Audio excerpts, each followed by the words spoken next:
Axons Unleashed.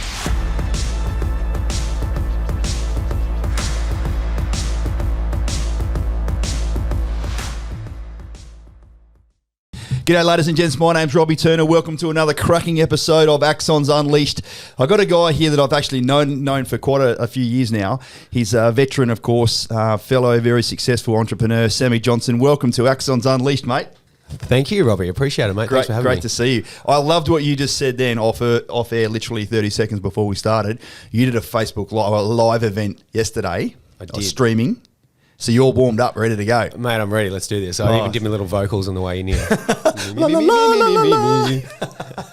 Freddie Mercury, away you go. Now, those watching on YouTube or whatever sort of streaming platform you can see there, Sam is a very good-looking man, dressed very, very well, got his chest out, he's got beautiful teeth. We are ready to rock and roll. At least one of us is looking decent for a change. Hey, normal story arc, mate. Who are you? Where'd you grow up? Why'd you join the military? Take us on that little journey. Yeah, sure. Look, I grew up in small towns, sort of on eastern Queensland, and in farm areas, basically in rural space. And my family has a good, strong connection with Army, with my grandfather having served in Vietnam, and my mother was in the Army at the time. And long story short, it turns out my dad was in too, and we'll get onto that later. But yeah, wow. So a strong family tie to Army in particular.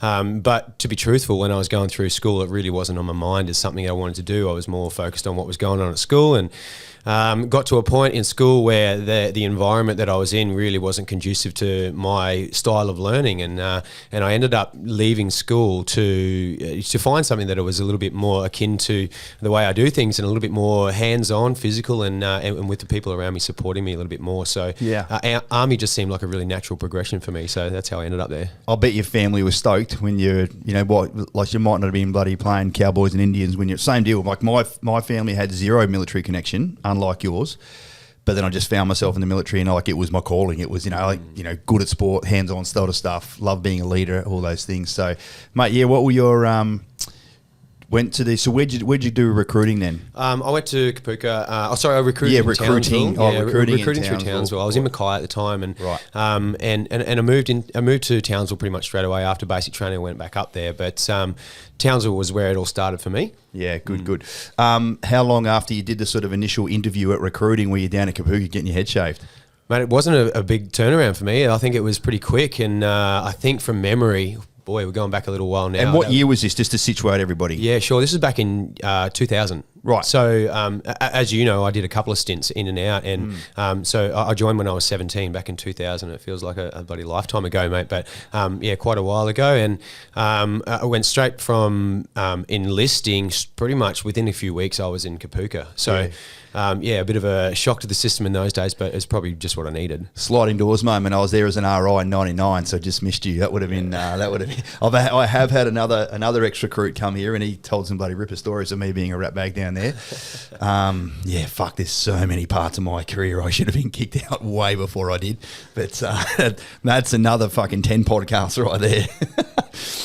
Hey, side note, Daniel, our executive producer here, he's always giggling in the background about shit that I come up with, but you guys have a very close relationship. So when we get towards the end of the podcast, if you don't mind, Sam, I'll ask Daniel to come and join us as well. Yeah, absolutely. So I know you guys talk about this stuff a lot also.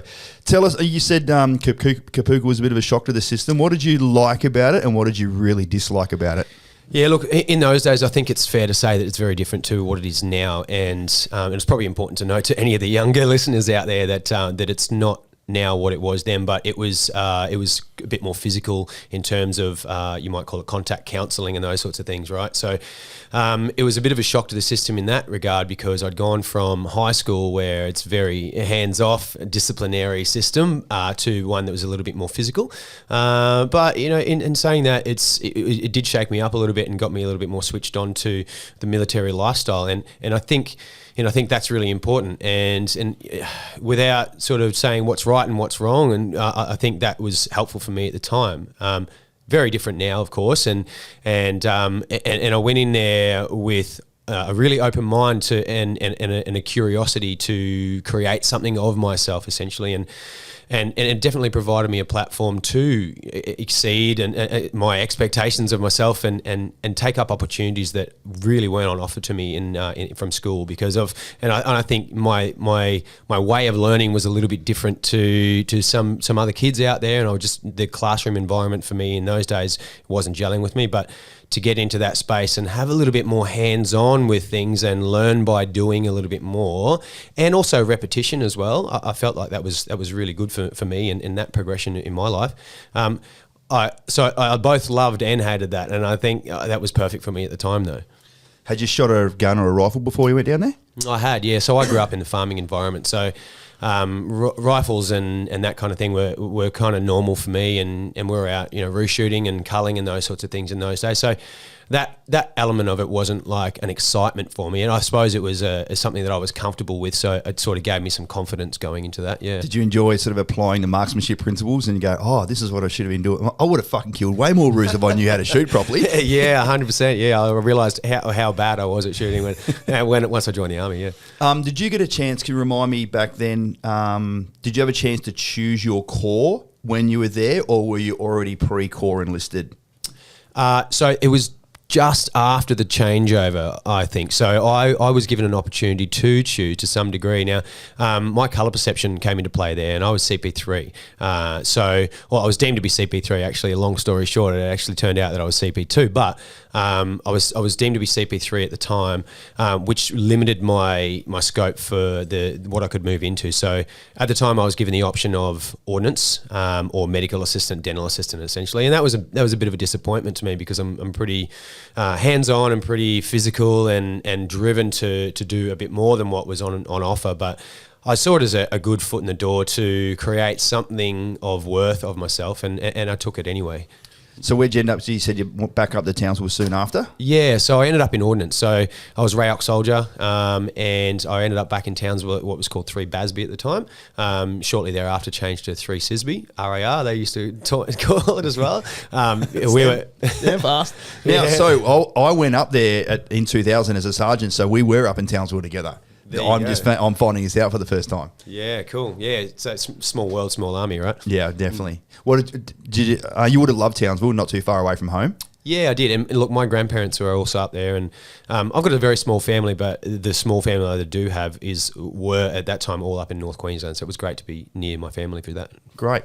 You and I eventually met each other down in Holsworthy, down when I was at 2 Commander. You were there as well. Tell us about that. How did you get down there? What are we talking now? 7 or 8 years later, 8 or 9 years later. Yeah, look, the first 4 years of my army career were after basic training and after East Timor in 2001.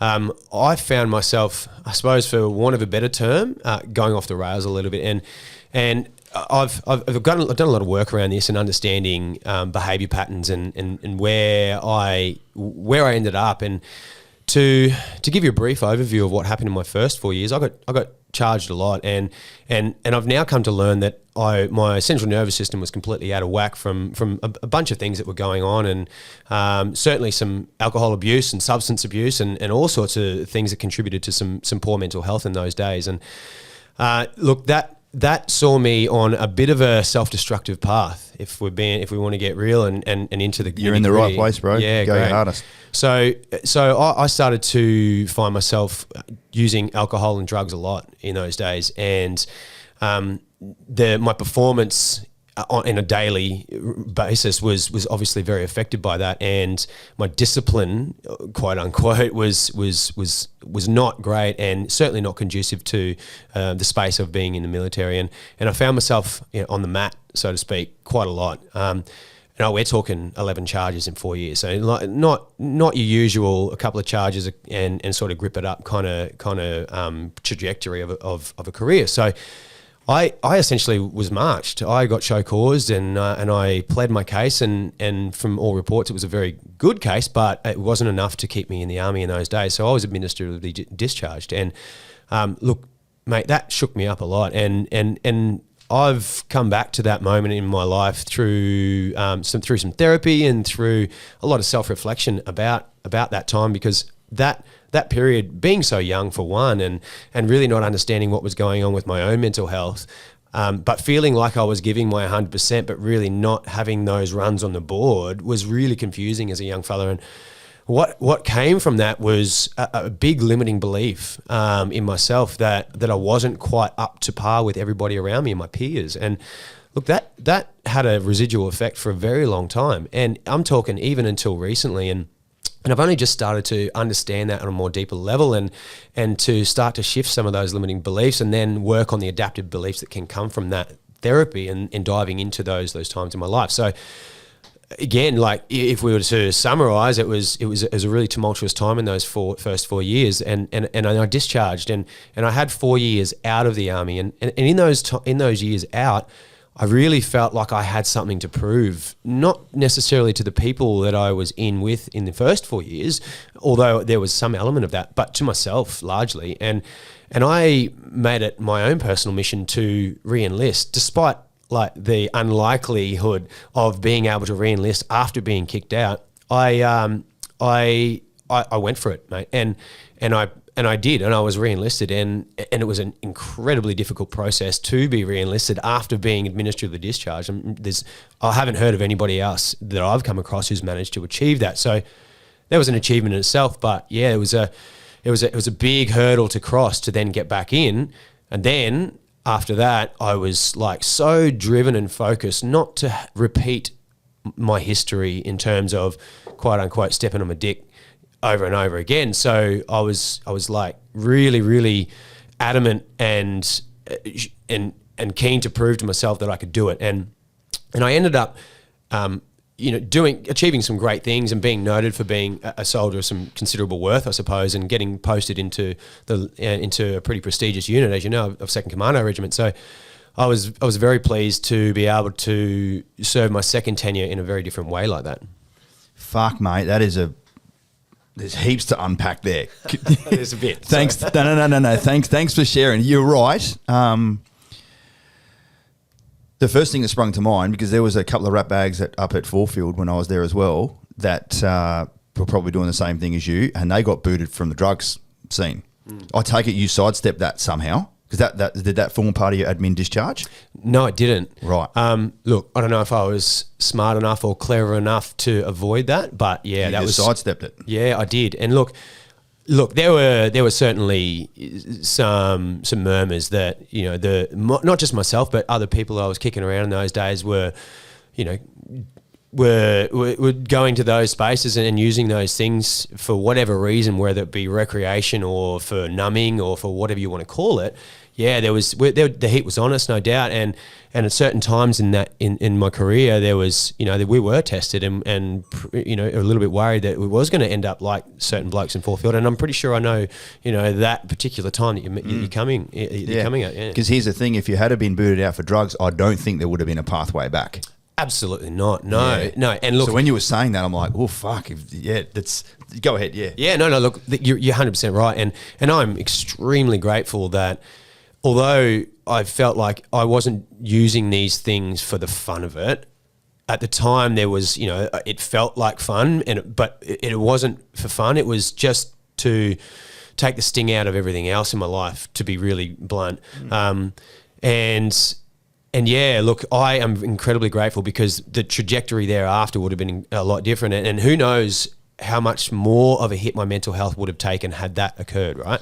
Mate, I've got, like I said, at least 10 of little sliding doors moments like that, where if things had gone the 50% other way, my life no way would be sitting here right now. And hundreds of other lives, and you and I wouldn't have met, and this would have been so different. So, mate, I'm glad that you're able to be a bit cheeky there and separate yourself from the DFDA, and you did an admin discharge and you're back in. I'm most interested though. So you said you're proud military family. They would have loved the fact that you went into the military. If you don't mind, mate, what was their reaction when you had to make that phone call and go, "Hey, I'm out"? This is a good one. Sorry to take you back there, but that's the first thing I thought of. Please don't apologise. This is a really important conversation, and where I've come to recently is a place of acceptance for all my perceived faults and flaws, and into a space of just knowing that regardless of how I may have seen them as flaws or faults at the time, that, it's just a matter of course and life that these things occur, right? And in my earlier days, I didn't understand that at all. And I really beat myself up a lot about it. And I didn't tell my family for a long time. I felt like I had this get out of jail free card. And so what were you doing straight up? Like when the day came and you're not in uniform anymore, what were you doing in Townsville then if your family didn't know you were in the military? Yeah, well, look, I was in for bang on 4 years, mate. So, right. I had you just this perception. My time's up. And I don't choose to go into open-ended engagement. Yeah, but the circumstances around it were not known. Were very different. Right, yeah, got it. So look, I didn't tell my grandfather, especially, and you know what? He still doesn't know, and that's something that I actually struggle with, because I live in a space now where I try to live as truthfully as possible now, and that serves me very well in my own ways, and to know that information is, I've kind of omitted that. For, I tell myself it's for his benefit, but it's not. It's for my own comfort level and the relationship that I have with him. But my mum knows now, but it took me a lot of years to even admit to my mother that, look, I was essentially kicked out. I didn't choose to leave. Well, luckily it's only the two of us in here talking at the moment, and your grandfather probably won't hear this, so it's one of those things. You know what, mate? I think that, he needs to know it in some ways, and that's a conversation that I want to have with him. Yeah. Good. I get a sense that that'll be the case. What was it like being, so what are you now, early 20s, 21, 22? You've done 4 years in the military, 17 to 21, and then you're out from 20. So there's, what did you do in those 3 or 4 years when you were out? I went, but just before I left the army, I met a wonderful woman who became my first wife. I've been divorced and remarried in over a space of a long time, but that's something else you and I share. Yeah, exactly. So and again, and I think that's I wouldn't say common, but it's a recurring theme for people in those lines of work. So not to shift any blame, but it's circumstantially it can happen. And look, I met a woman, Jay, and she was wonderful, and she was a source of comfort for me and balance. And we travelled a little bit. We went over to New Zealand and spent a couple of years over there, and then came back and I tried to find my feet, and I just found myself, how do I put it? I found myself tripping up a lot and really unable to mesh back into the society that I found myself in, because I just didn't understand where I fit. Yeah, so I spent 2 years traveling, and I was pretty comfortable, and I was like, all right, cool, this is cushy.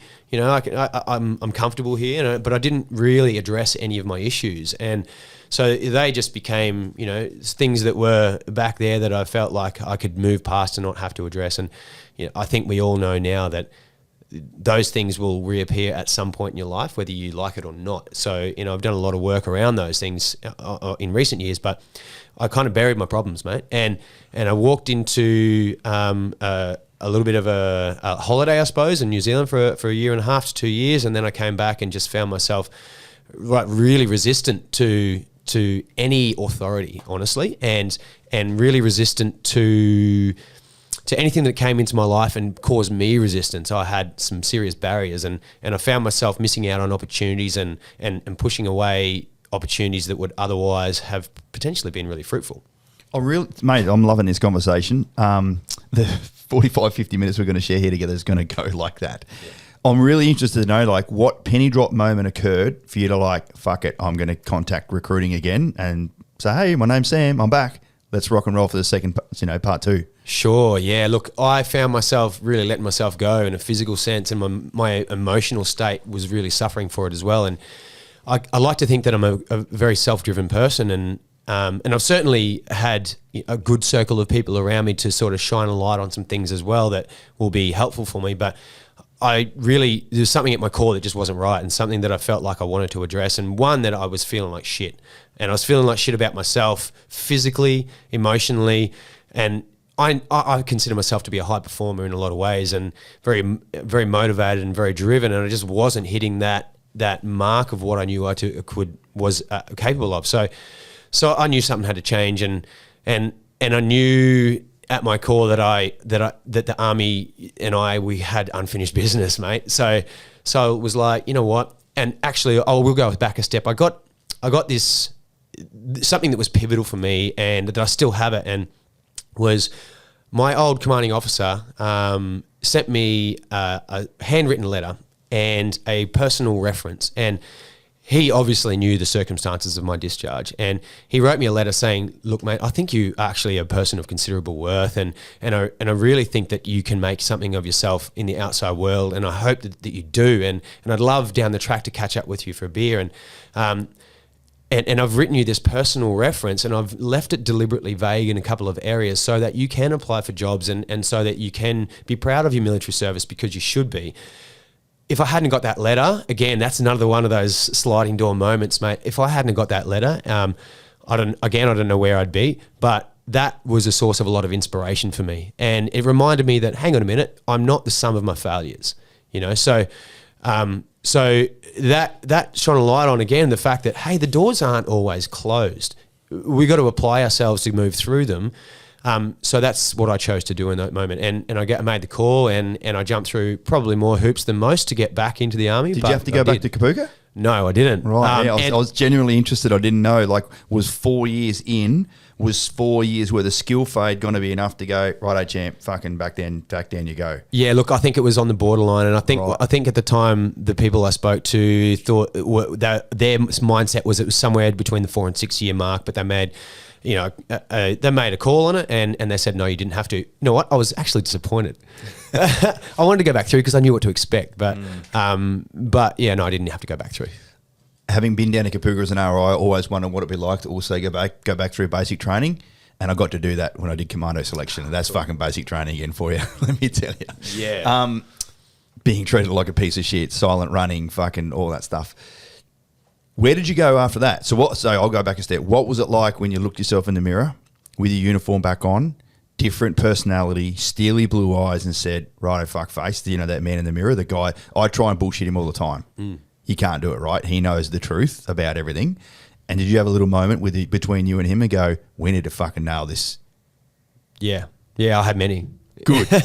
Yeah, and I still do. The first one. Oh, of course we all still do. I'm talking about the first one where you got your uniform back on for the first time, Johnson written on your nameplate, and go, right, let's fucking do this. Yeah, it was a surreal feeling. I left the military under circumstances where I was very doubtful that I would ever get back in. And in fact, when I did leave, my mind had said, that's never happening again. And for my own protection, it was a traumatic time to find myself, kicked out and on the outer circle of something that I held so dearly. And so yeah, I didn't, in the first instance, I didn't ever think it was going to be a possibility. So to be able to do exactly that, stand in the mirror and look at myself standing in uniform and feeling fucking proud about having gotten past that hurdle, mate, I felt $1 million.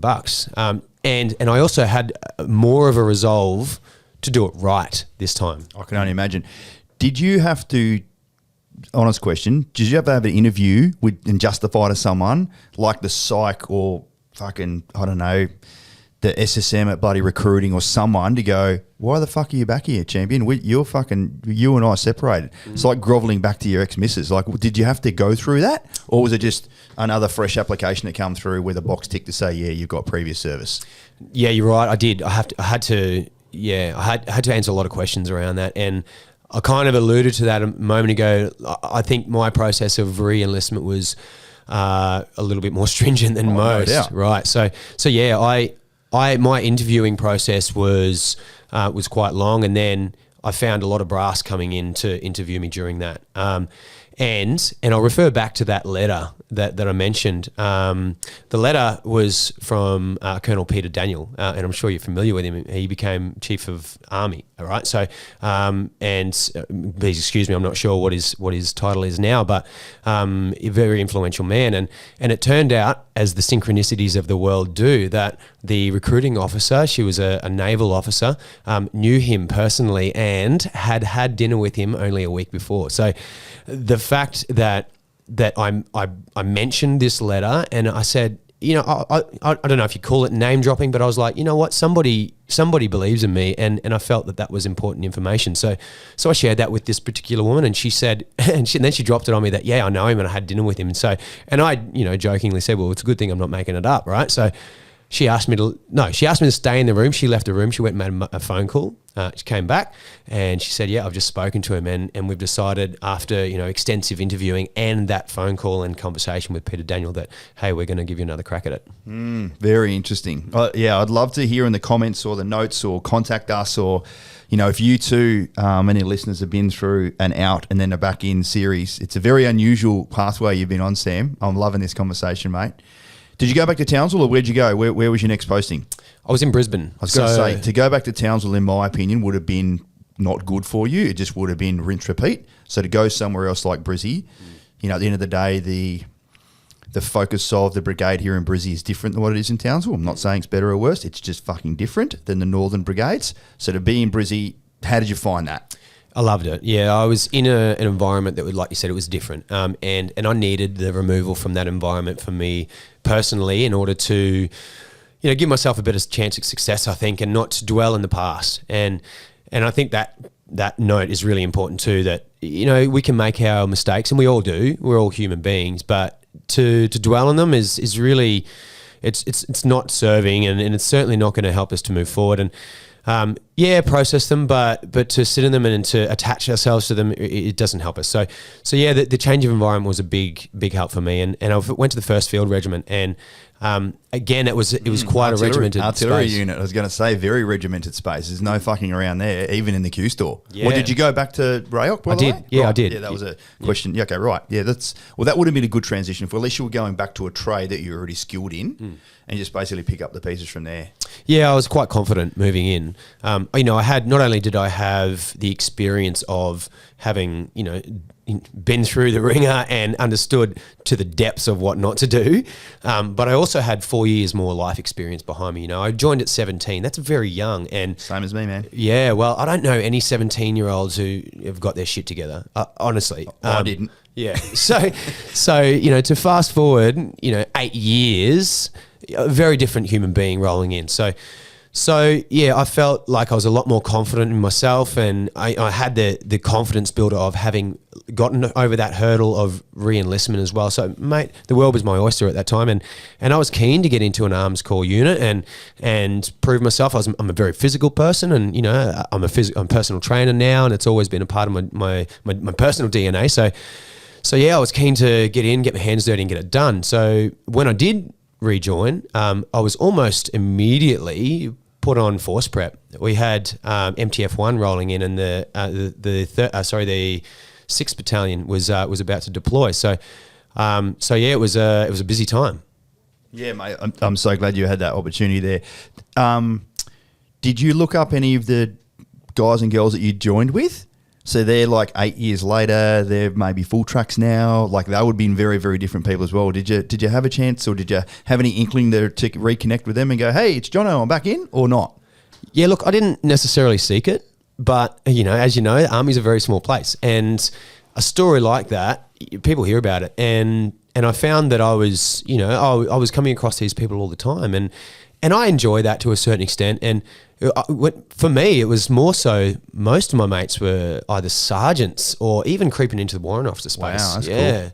So it was kind of, it was a strange kind of situation, because I knew these people on a personal level that was more of a friendship per se, but then, you know, addressing them in a far more military and in a professional, respectful way was, of course, I'm all for that, and I'll show respect where it's required, and of course, and I'll toe that line, but it's the Army, right? But yeah, it was an interesting situation to find myself in, for sure. Good. Did you do the MTF rotation?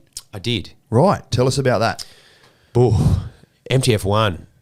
Look, if doing one of anything, I did SOTG 1 when we first bloody arrived at TK. Fucking nothing there, living in tents, not real flash.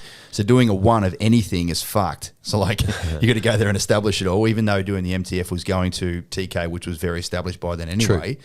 What, we'd been there 4 or 5 years by then. What are we talking, 2008, 2009 by now? 9, I think, yeah. Yep. So, mate, that would have been a that would have been good to go over there to an established base, but establishing the capability and where the MTF fits in and everything would have been.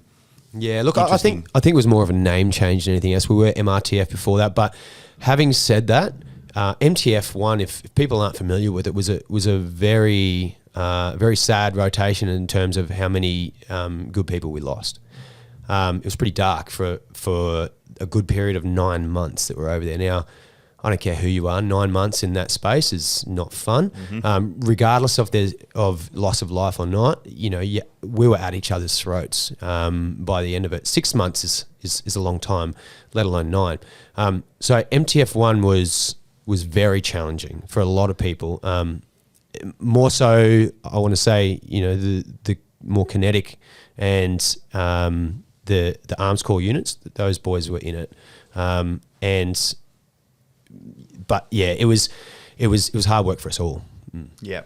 9 months would have gone pretty quickly, but very slowly at some times as well. How did you reintegrate back into Australia after that? What was your RTA period like? You know what?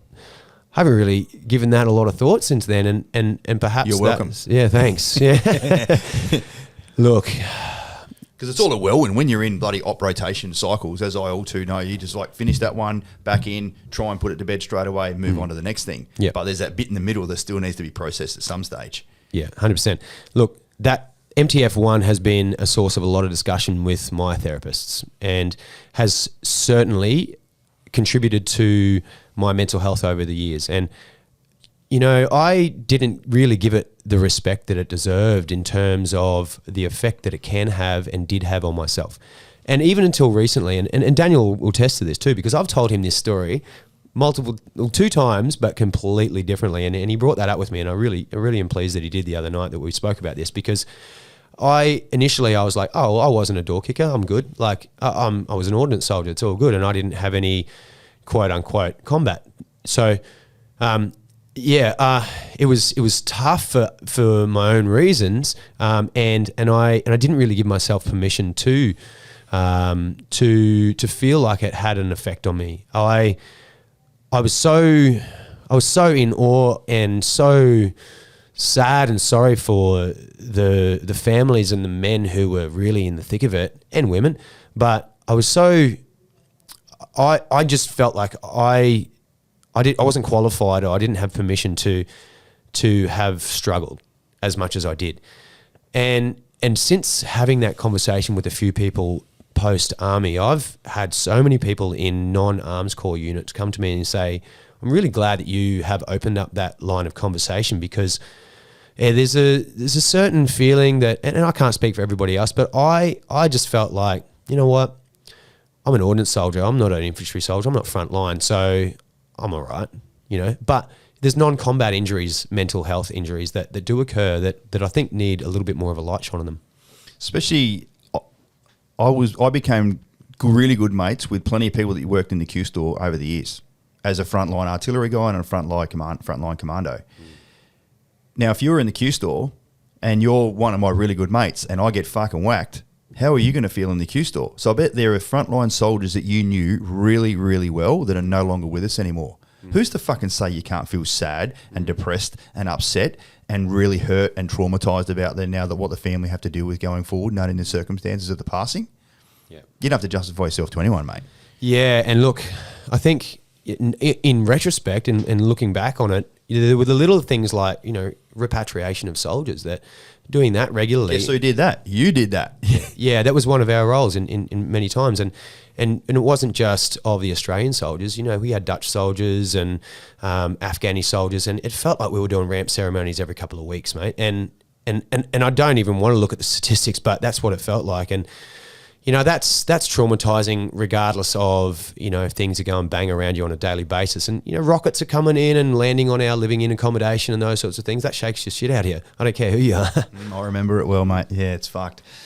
So you're back to Australia. You're in Brizzy for how long? Because soon after you and I met down in Sydney. Tell us about how you got down to 2 Commando.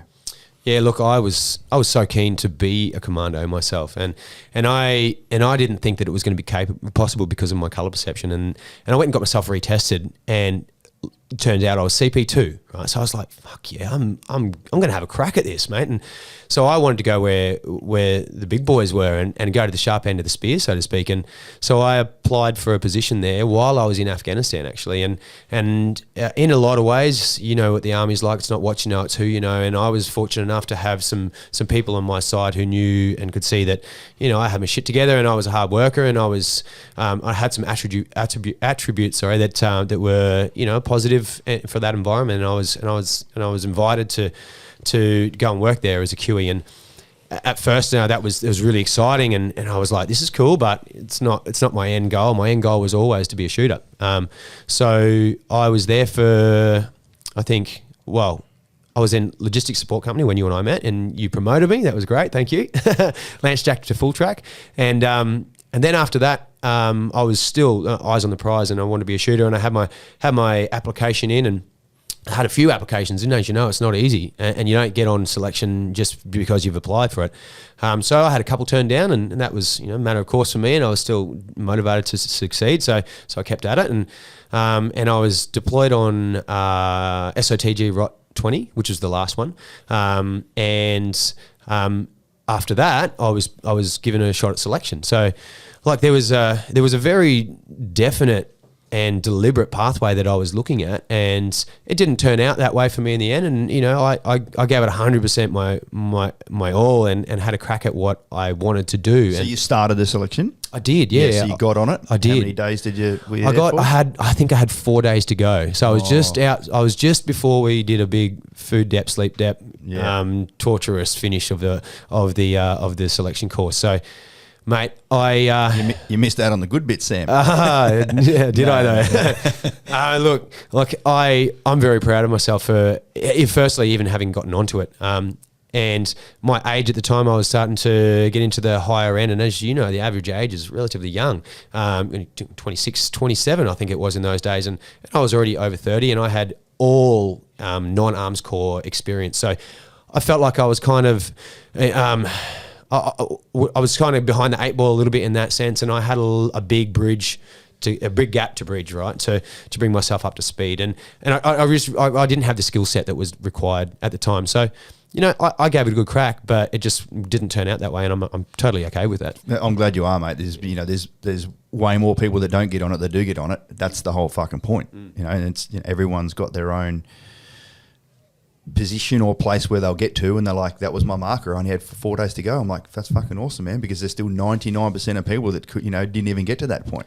So it's something you should be really proud of, mate. Thank you. You know, well, we had 200 people on our selection course, and we lost 100 on day one. I was just happy to get through that. So what are we talking now? So I was actually over there when MTF, so I was down in Kandahar at that time doing the S5 role for the task group. But then when I got back, you and I would have sort of, you know, pretty much got back to the unit around about the same time. Op support company in Aussie OC was right next to LSC, so I don't know how I ended up promoting you, but someone must have not been there that day, so I got bloody called up to do it or whatever, which is totally fine. When did you leave the unit then? Or were you there? Tell us about what happened then, because eventually you got back out again. You sit here now as a very proud veteran. Let's just sort of start to give everyone an indication of what a transition to look like for you. And then what are you doing now? Sure, yeah. Look, the precipice for me leaving was, again, mental health. And I was about to apologise for taking into a dark space, but no, fuck it. Like, it is what it is. And MTF1 was rough, man. And again, I didn't give myself permission to process that. And, you know, going through the post-op psych screening, I was like, are you good? Yeah, I'm good. Yeah, I'm good. Everyone says that. Say what I need to say. Nobody's good. Right, exactly.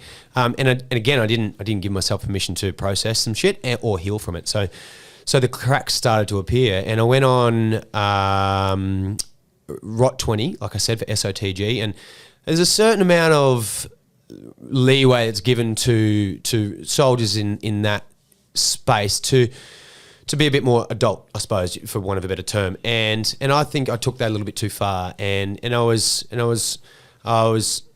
charged for having a couple of drinks in Dubai. Now, that rattled my cage in a big way, and it's also brought to light my past. And Unfortunately for me, I suppose at the time, the first 4 years in the Army was brought into the view of the CO RSM, 2nd Commando Regiment, and I think it was seen with a pretty negative light, and I was asked to show cause again. And that feeling of being back in that space, brought up everything again. And I work through now with therapy and through PTSD and bipolar disorder that's actually occurred as a result of PTSD. And I'll happily talk about that to anyone now, but in those days, I just didn't get why I was so dysregulated and why it shook me up so badly. But I was not in a good way, and I felt myself sliding into a space that I didn't want to be in again. And I felt like I'd had 10 years now almost of really positive service, and I'd proved enough to myself where I was like, all right, I'm getting out before the threads start to pull too much and I start to unravel. So I chose to leave. Yeah. Fuck, I thought you were going to tell me something that you got out because you did something really bad. No.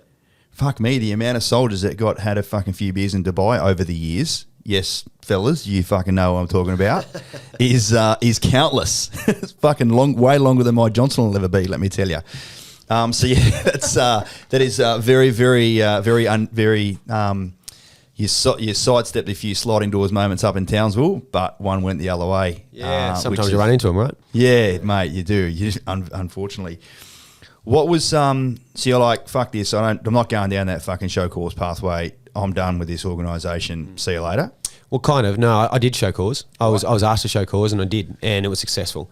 Oh, good. Yeah, thanks. I thought that was the end of your career right there. No. Look, I put a good case forward, I think, and so you're like, so your show cause was successful, which is amazing. Yeah. Yeah. What happened then? Yeah. So then I was still keen to stay within the Special Forces community, and as you'd probably know, that there's a certain expectation as logistics soldiers that you sort of post out of the unit before you post back in, and I was posted to Special Operations Logistics Squadron, which is right next door, Soul. So I was fortunate to stay within arm's reach, but again, it just felt like a step backwards for me, and my goal wasn't to be a loggy. It never was. And I was satisfied with what I'd achieved personally and professionally, and so I decided then to, although I was still in the community that I was really enjoying and I loved in it, and there was a certain amount of brotherhood there for me, it just wasn't where I wanted to eventuate. And so I decided that it was time for a change and to challenge myself a little bit more personally by just seeing what I could do by myself without the comfort and the support of the organisation around me, and to do my own thing. You became unleashed. I did, yeah. That's why I fucking call the podcast this, mate. You unleashed all that other, it's good and bad stuff, but you just unleashed it from your shoulders, and you're like, now watch me go. Yeah, fucking right. So what happened then? So then I was very fortunate because I got a posting. I separated from my wife at that point, actually. Was it still Jay, the original? Yep. Right. Wow. So that was quite a long relationship then. Yeah, look, we were together for 12 years in total. That's amazing. We were married for 6. She was a bloody saint. She put up with a lot of bullshit. They all do, mate. When they run in the fucking Tyrannosauruses like me and you, they all do need to put up with our bullshit. Yeah, look, again, don't know where I'd be without her. And I've, I'm very comfortable in the sense now that everything happens for a reason, and all good and bad, regardless of the polarity, is just, there's non-duality in this world. And so yeah, she was wonderful, and she stuck by me. And we, there were moments throughout our marriage where I went off the rails and I did the wrong thing by her, and I'm very open about that. And my friendship circle and even my now wife, the first thing that I spoke to her about was my infidelity, and that eventually caused the separation of my marriage. And unfortunately, as a lot of us know, that was, that can be a bit of a culture in that space. And I've come to some level of acceptance with that, and with myself as well. We separated, and it was the right thing for both of us, most definitely. And I was definitely contributing to that with some self-destruction and some self-sabotage that, later years I've come to understand are a result of some underlying issues for me that I've been doing a lot of work around. And thank God for the white card, mate. If I didn't have that white card, geez. the support that I've been able to seek and receive as a result of the support that's available from that particular card have saved my life. Most definitely on multiple occasions. So yeah, she stuck by me. But we, in the end, even through therapy, we just decided it wasn't right. It was time to move. And yeah, we moved on, but I decided that I needed to move locations as well. So I applied for posting. I got a spot in Amberley. I was hanging out with a bunch of raffies, which wasn't my jam. I almost said talk about a backward step, but I did not say that. I did not say that. That's all right. You know I fucking love raffies a lot, having run the JTAC capability for a long, long time. So, mate, being around a different service, again, being down in 7 Brigade versus 3 Brigade, it's not better or worse, it's just different. And sometimes those differences can just be you're not in a familiar space, which then becomes quite chaotic, right? Yes, and when I decided it was time to leave, I was really glad though, because the support I received was great in the sense that I had a flexible work agreement arranged. So that meant that I could spend a little bit of my time developing my business, a little bit of time, following out my commitment to Army, which I'm very passionate about, and I'm a big believer in following through on your commitments, and I am now. It's been a big long path to understand that that's a core value of mine, but. I was able to uphold both levels of commitment, and I was now with my now wife, then partner at the time, and she was very supportive of me moving out of the Army as well and helpful, and we set up my now business, Healthy UHQ, and I was able to move from my space of being a combat fitness leader in those days and really thriving in that space into personal training and group outdoor fitness, and sort of having a little bit of a military element into that space as well. Yeah, amazing. What's her name? Your Melissa. Yeah, Mel. Not your new wife, nor your current wife, your actual wife. Mate, I fucking love hearing about that. I love it that you've been able to now find another, life partner. And did you say you guys are now working in business together? Yeah, somewhat. Look, she certainly had a pretty big part in the business early in those days, but she was also a full-time public servant, right? So there's only so much somebody can do, but she was very supportive, and I think these things take more than one person to get them off the ground, and I really want to honour that, and I suppose put out a bit of a shout out of appreciation to the people along the way who have helped me. And initially it was the people in the Army who encouraged me to seek a flexible work agreement, and it was the hierarchy who enabled that to happen. And then moving forward, it was my now wife Melissa who supported me through that transition and went to all the events and was my biggest cheerleader and helped me with social media, because I didn't know fuck what social media was, and built that presence for me so that I can transition from this military unidirectional capability driven space into this more civilian arena. Tell me just quickly before we get Daniel to come and join us, how fucking good's it being your own boss, as an entrepreneur, as a business owner, as someone just grabs all the chips in life and fucking puts them on the table and says, let's play. Yeah, and figure it out too. Like, what a challenge. It's beautiful in a sense that it's great, and it can be quite freeing in some respects, because like I said before, I like to consider myself pretty high performance in a lot of ways, and I like to challenge myself, and I'm a creative, and I like to be able to incorporate all those aspects of my personality into what I do and have a certain element of control over them, rather than being told, this is what we're doing, go do that, don't ask any fucking questions, just get it done, right? So, and especially in the lower ranks of the soldier space, there's to a certain degree you're just told to shut up and do it, right? So, and intellectually, I feel like I was a little bit beyond that space, and I didn't really want to be treated like that. And so the opportunity to really use this a little bit more and dive into my own capability as a human being was fucking fantastic. Amazing. So there's another Top Gun loggy, Adam, that used to work here back in the day, and then he actually said to me, he goes, oh, Sam, look, another guy from down to Commander. Sam's out here in the Gold Coast right now doing a bit of personal training. He goes, I go down to Broadbeach with him every now and then, we do a bloody session. I'm like, oh, fucking good on you. I hope he's doing really, really well. And Adam and old mate Daniel here became reasonably close in the office as well, and I know that he took Daniel down there one day. So there's this big fucking 6'3" ex-UFC fighter, Daniel the Grasshopper Way, rocks up to one of your sessions. Come and join us, brother. What did you think about that? And magic. My first real appearance on what I call my own podcast. It is your own It's not podcast, my mate. It is your studio. You've set it up. Even Sam walked in before. He's like, "Oh, this is all right, eh?" I said, "Mate, it's got nothing to do with me. This is your guy here." Hey, Daniel, welcome to Axons Unleashed. Yeah, thanks for having me, Robbie. Yeah, You have been here since episode 1. We created this. yes, I've been on here Soon after you arrived, did we start doing the podcast? Yeah, it was like the first month. You already had the plan in place to put it in, and then I came along, and I've been here since episode 1, but never made a proper appearance. I think I've jumped on, leant over onto a microphone a couple of times, but never made a proper appearance till now. So thanks for that, Sam. You're welcome. You even speak really closely to the microphone. I've been training you well. Yeah, like I'm the one listening to it all later. Yeah, You are. For those of you out there that are sick of listening to my voice, put yourself in his shoes. He's got to go back, stop, rewind, adjust things. Luckily, I'm a bit of a one-take wonder. A lot of it's.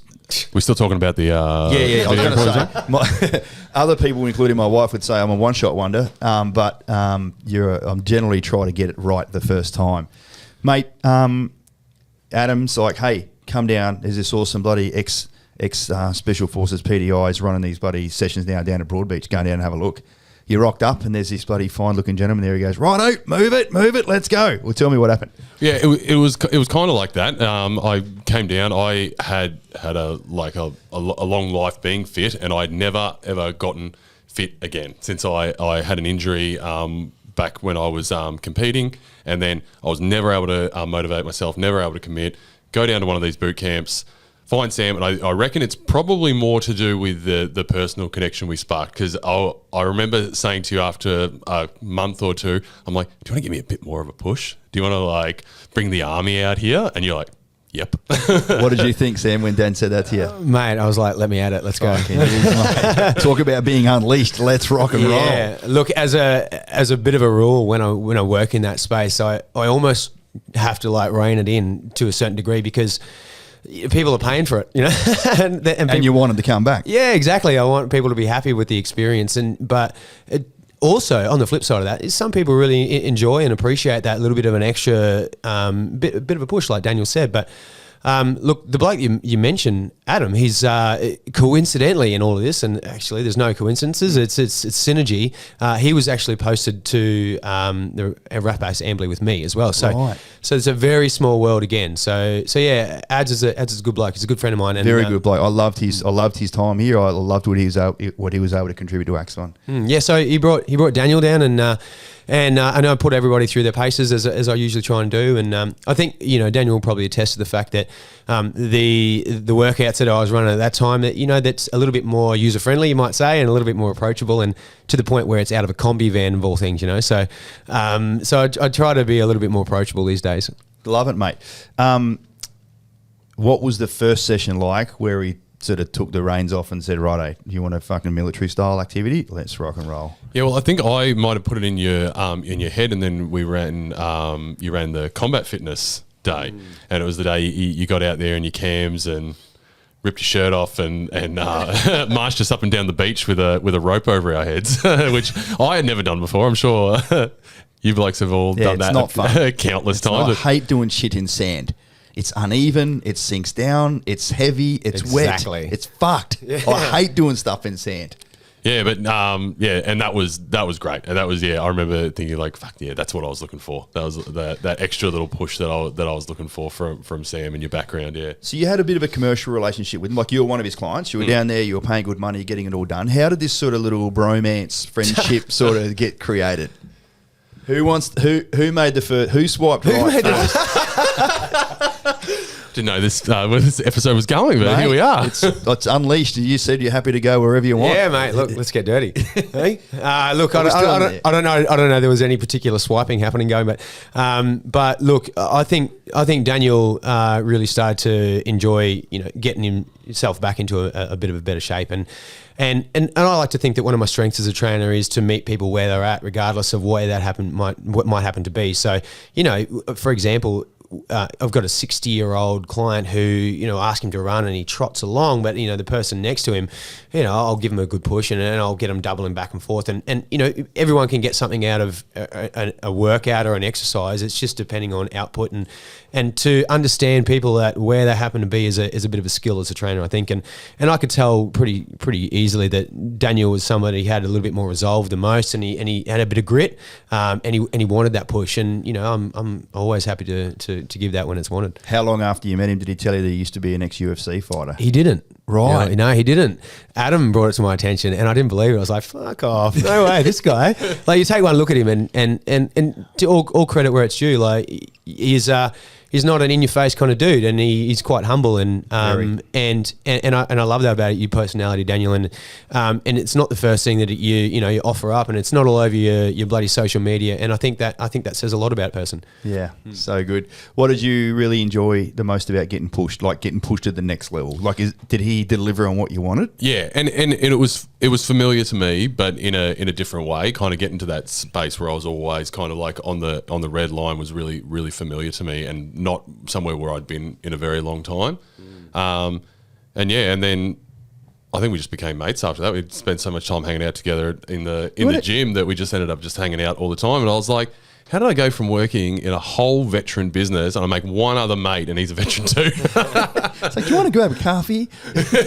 Did it give you some insights into some of the shit we banter around in here every now and then from a PT perspective? Like, you get really strong bonds with Sam, as you know, when you're going through adversity with people. And some of the sessions that you would have run for the boys down there where you're just like, fucking let's go beast mode. It's fucked when you're doing it, but at the end, you just feel a bond of camaraderie going, wow, that was very, very difficult. And we all got through it together. In fact, without us being together, we would not have got through it at all.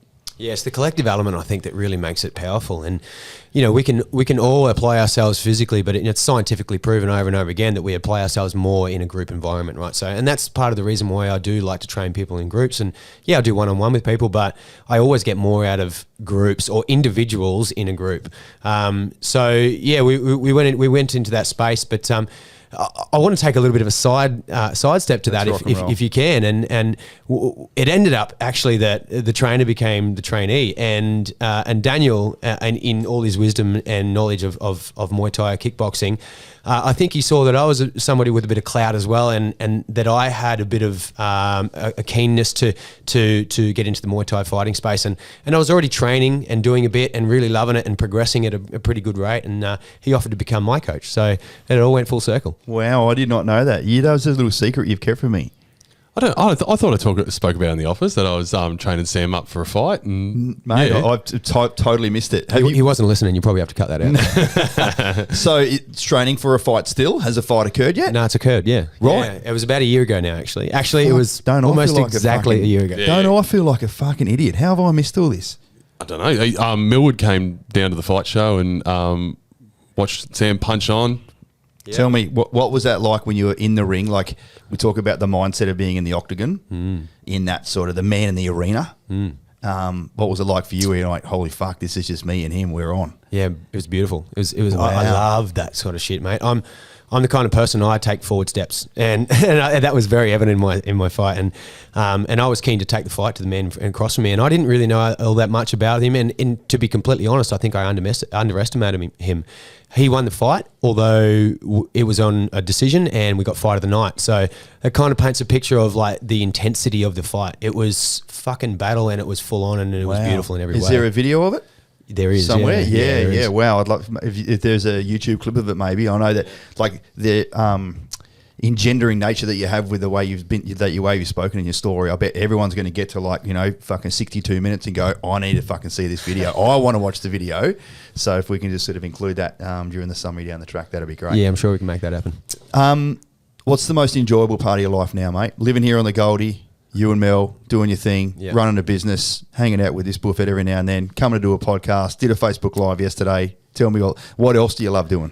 Mate, it's my family. I'm a proud dad now of 2 little girls, Frankie and Tams, and I've got Frankie's almost 4. She turns 4 in about a week and a half, and my other little girl Tams, and she's almost 1, about a week and a bit after that. So, mate, I'm such a proud dad now, and my focus and my drive in life has, it's pivots around that hugely, and almost every single decision I make comes back to the well-being of those girls and my family unit. And having also been married since then as well, it's like I'm so happy that that I've been able to move through some really challenging times and some really really great opportunities for growth, and come out the other side of it, so to speak, and be really balanced in my approach to life now, and just to understand that without the hard times, you can't have the good times. And I'm certainly sitting in one of the good times right now, man. Daniel, what have you loved about observing Sam's journey over the last couple of years? What Sam has taught me is to be open and honest with how I'm feeling, not even if it makes you uncomfortable, but if it makes the person sitting across from you uncomfortable, and like accepting that that's the way that things have to, like that is the way that things progress and move forward and relationships develop and healing begins. And I think you said it before when we had a chat the other night, and you told me basically the story that you just told Robbie, and I'm like, you've told me that before, but it was a completely different story. It was completely different, and being more honest and open with it, I think you've found more clarity in it, and that's something that I try to take away all the time from you. It's definitely something have been working on and still working on now, being more vulnerable and open and even more transparent as a business owner to your team members, to your community, to your clients, to your partner, to anyone that might be listening to a podcast is bloody critical. Yeah, it's very empowering, isn't it? It is hugely empowering, and not just for the individual who's being open and honest and vulnerable, like you said, and vulnerability is a big part of it, but it's empowering for the people around us, right? And I've found myself in my coaching realm, pivoting hugely because of that vulnerability, and I found myself more now in the men's work coaching space, and personal trainer, yep, group fitness instructor, yep, 100%. But I'm also leaning into a little bit more of that reconnection to the brotherhood, the men's work, and studying and facilitating breath work now, and just doing a bit more of a deep dive on what it is to be human, and being vulnerable in everything that I am, and being completely okay with who I am. And I see so many people just really resonate with that. So it makes it so much easier for me. So all it really takes is one little conscious decision to go, you know what, I'm not going to bullshit myself or anybody else today. And you watch the ripple effect, man. It's fucking fantastic. Sam Johnson, I have fucking loved your story, mate. Thank you so much for being on Axons Unleashed. I'll tell you what, one of the key things I've taken out of this, and I need to learn more about it actually, just because you made a mistake one day doesn't need that you need to have a life sentence attached to it. Yes, exactly. And just fucking get over yourself, mate. So, Daniel, can you be so kind as to please put the contact details for Sam? I know you're going to get plenty of people to reach out to you, mate. These podcasts are never about drumming up business for anyone or anything, but when you've got a story so awesome as yours, it allows people to bloody resonate with, why wouldn't you do it? Thanks you so much. Thanks for being on Axons Unleashed, mate. Thanks, Robbie. Welcome to Axons Unleashed. Yeah, thanks for having me finally. Thanks for coming in, Sam. Cheers, brother. See you, team. Have a great day.